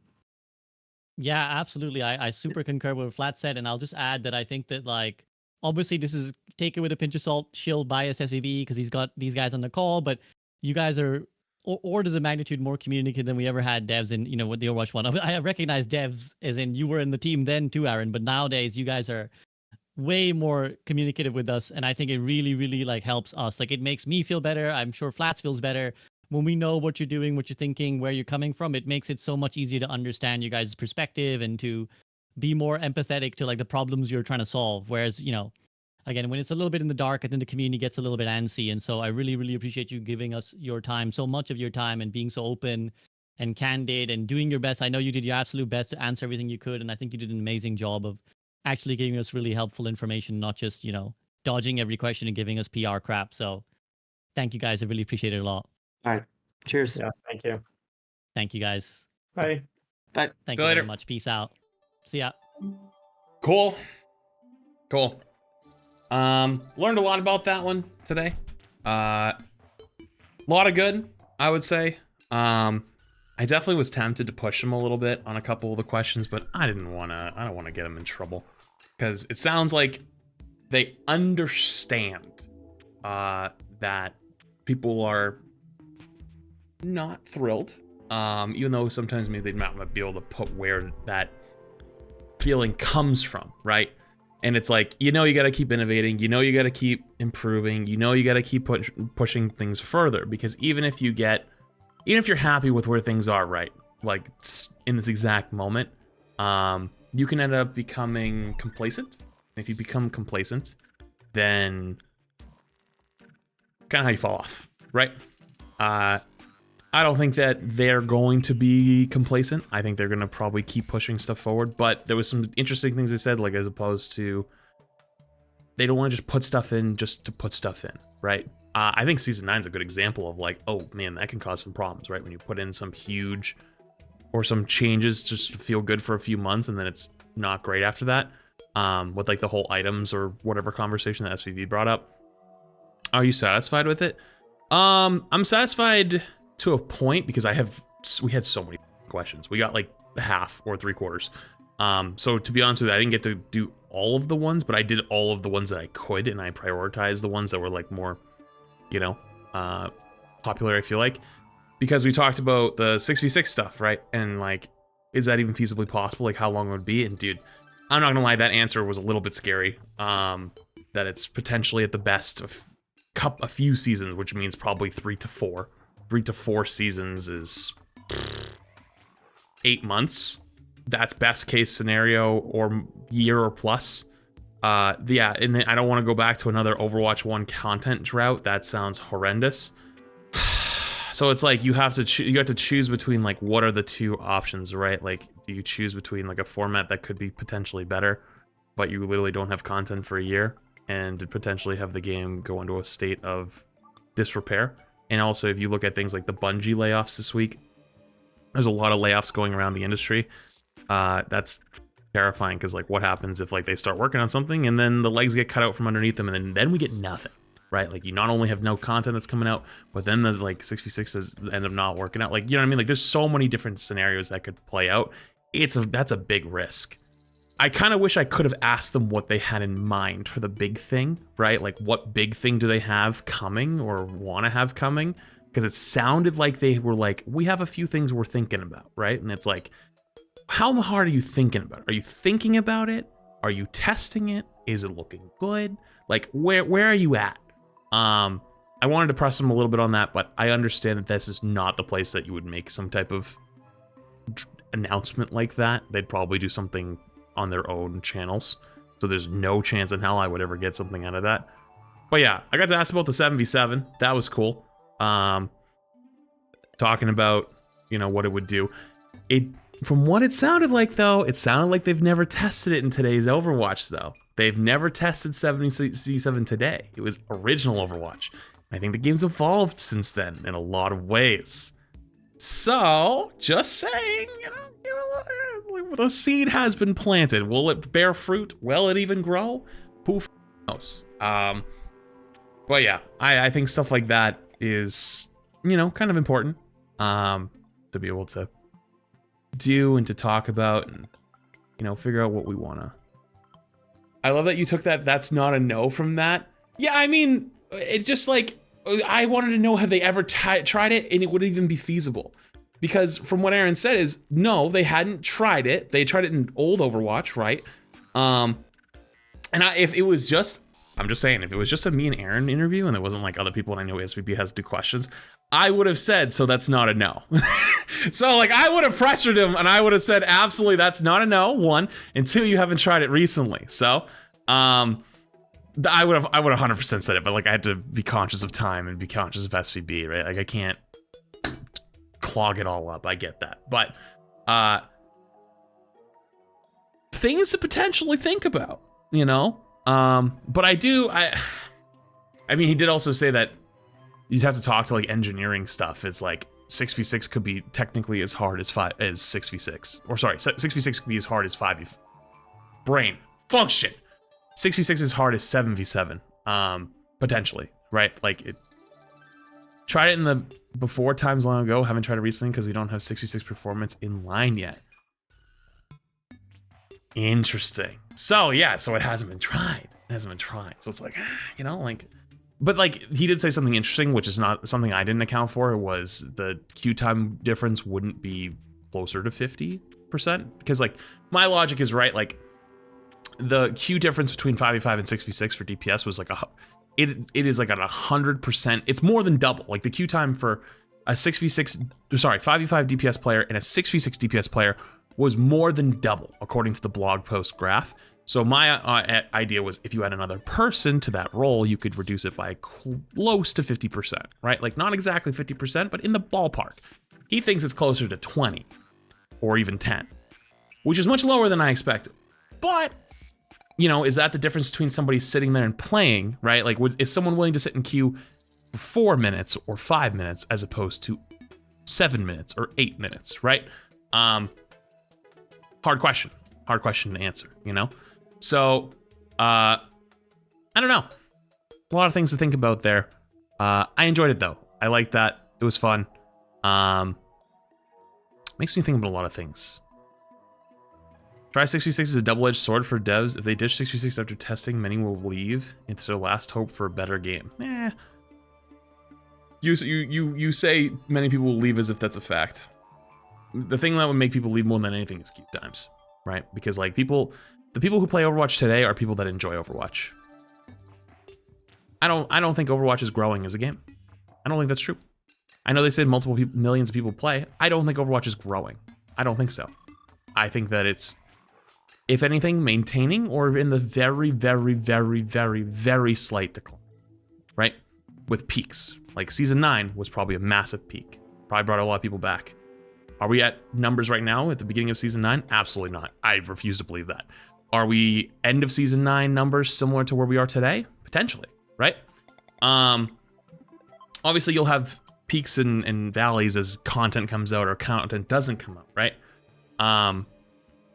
Yeah, of course they're not going to come out and say our game is dying. No shit. Of course they're not going to say that. No shit. Like, duh. But the point is, though, any FPS competitive game that is competing, especially in the free-to-play market, needs to compete for players' attention, right? And Rivals coming out is a good example of something that's going to challenge them. It's going to challenge them, and they're going to have to respond. And I don't think Rivals is doing everything great. I think that the game has some flaws. But it is sort of refreshing at the same time. You can't deny that. So the point is, what this does, what FPS game is growing? Great question. I don't think any of them are growing. It just depends on their rate of decline and how often do they bring back their players. Overwatch very rarely has something that brings players back. You know what brings players back? Hero releases. How do I know the answer to that?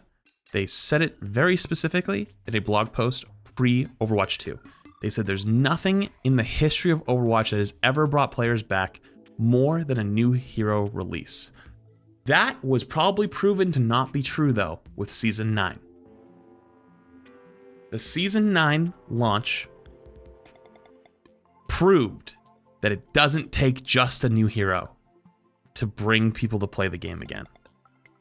There are other things that work. How do you figure out what to choose of those things? Tough decision. I don't have all the data. I can't sit there and even make a decision for you because I'm not full informed. I would probably make the wrong decision because anyone who rushes into a decision like that without proper knowledge or without proper insight is probably doomed to fail, right? But I think they have a good chance. The problem, they're gonna have to be honest with themselves, and they're gonna have to just go in and they're gonna have to swing the bat and try something. And I believe in this team to try something more than in the past.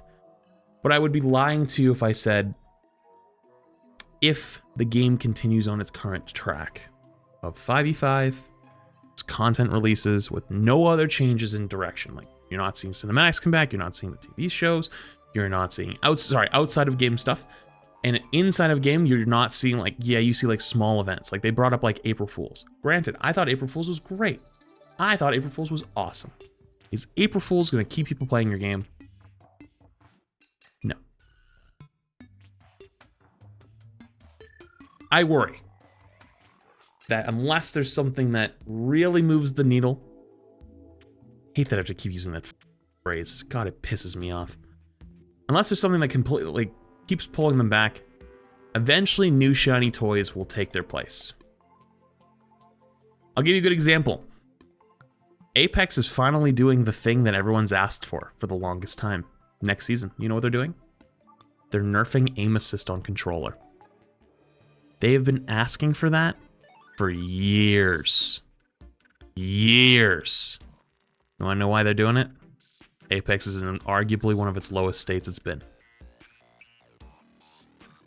Changing the battle pass? Oh, yeah. Well, the change of the battle pass is the Corpus side. That's not their devs. I don't think their devs have input on battle pass stuff, right? Yeah, but here's the thing. They did the battle pass change, but they walked it back. They walked the battle pass change back because they realized, oh shit, we're up, right?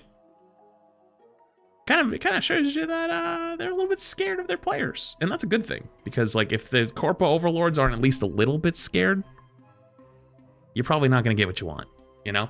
So I don't know. I hope to see Overwatch actually do some big things, and I hope to actually swing for the fences. Cause yeah, I'm gonna just say it. Game's a great casual game.